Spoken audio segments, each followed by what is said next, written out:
بسم اللہ الرحمن الرحیم۔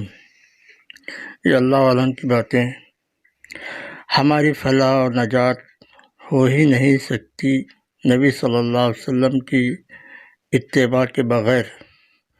آپ صلی اللہ علیہ وسلم کی اتباع میں ہی ہماری کامیابی ہے۔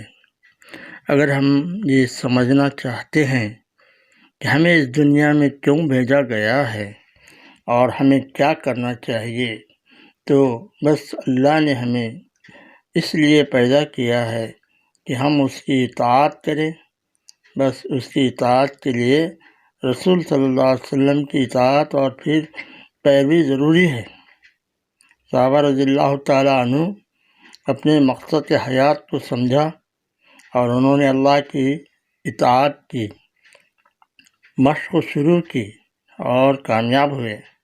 دنیا میں اس کام کو کرتے ہوئے، اس کام کی کلمے کی، اللہ کی اطاعت کی لے کر پھرے، کامیاب ہوئے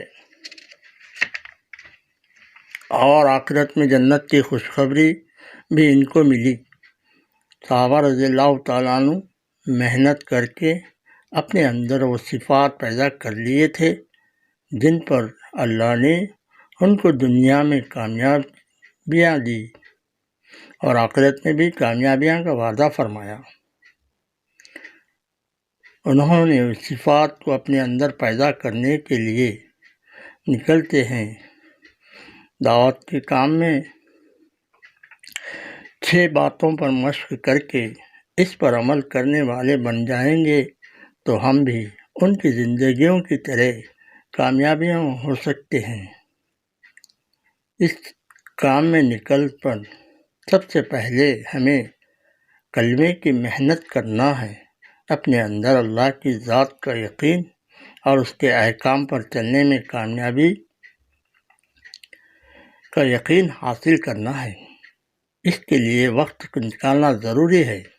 دین کی محنت کو ایسا ہی ضروری سمجھنا جیسا کہ دنیا کے کاموں کو ضروری سمجھتے ہیں،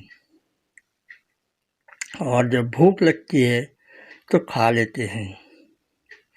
کھانا بھی ضروری ہے، بھوک لگتی ہے، لیکن صبح سے شام تک کوئی کھانے میں ہی مشغول نہیں ہوتا، بلکہ جب پیٹ بھر جاتا ہے تو پھر دنیا کے اور کام دھندوں میں مشغول ہو جاتا ہے، کیونکہ سمجھتا ہے کہ بھوکا رہوں گا تو پھر کام نہیں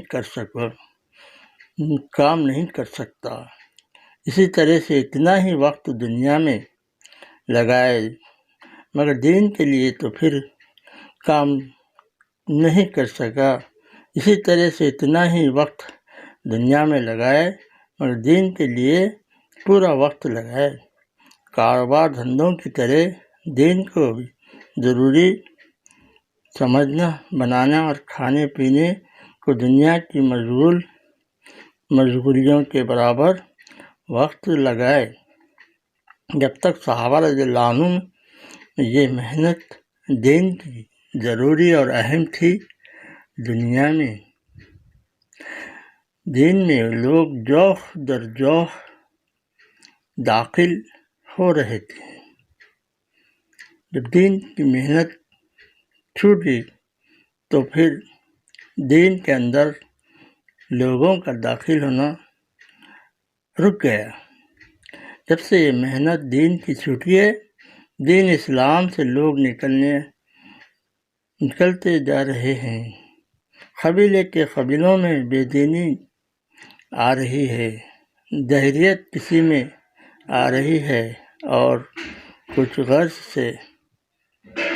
غرض والا لالچ سے تو کوئی خوف و ڈر سے متاثر ہو رہے ہیں۔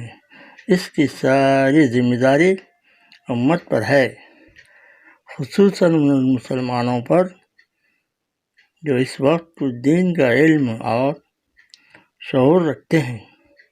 اگر یہ لوگ اس کام کو نہ کریں گے تو کل کو ماخوذ ہوں گے۔ صحابہ رضی اللہ تعالیٰ عنہ نے جو علم حضور صلی اللہ علیہ وسلم سے سیکھا اور اس پر عمل کیا تھا، وہ اصل علم تھا جو ان کو کامیاب کیا۔ آج علم حاصل کرنے کا ایک بہت بڑا اجران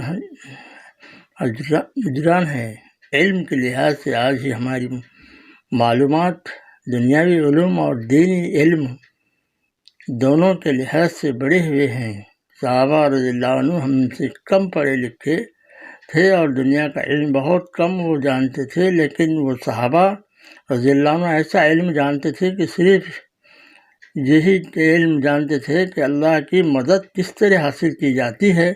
نحو نحان کا بعد کا ایران کا شہر فتح ہوا، صحابہ داخل ہوئے شہر میں تو انہوں نے بہت کچھ دیکھا، اور شہر میں غلہ کا احد پہاڑ کے برابر دیکھا۔ جب انہوں نے خط لکھا مدینے اور مکے والوں کے رہنے والوں کو یہاں سونا چاندی غلہ اور سامان اتنا ہے، تو ان کو شک ہونے لگا کہیں اتنا بھی غلہ سونا چاندی ہوتا ہے۔ چنانچہ جب یہ صحابہ شہر نہوان میں داخل ہو کر ایک محل میں داخل ہوئے تو وہاں کھانے رکھے ہوئے تھے اور لوگ سب دہشت سے بھاگ گئے تھے، تو انہوں نے سالن وغیرہ کھا لیا اور چپاتیاں جو رکھی تھیں اور ان کو سمجھا کہ یہ دستیاں ہیں، اور رومال میں کافور کا ڈھیر لگا ہوا تھا۔ دیکھا چکھا تو کہا کر نمک کیا ہے؟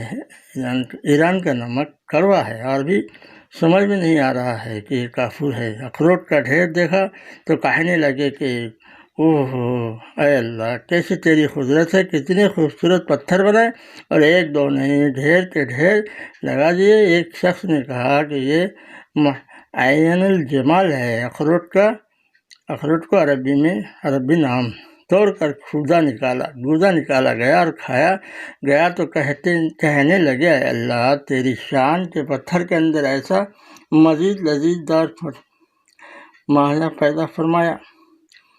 اللہ رحم فرمائے۔ سبحان اللہ، سبحان اللہ، لا الہ الا انت، استغفر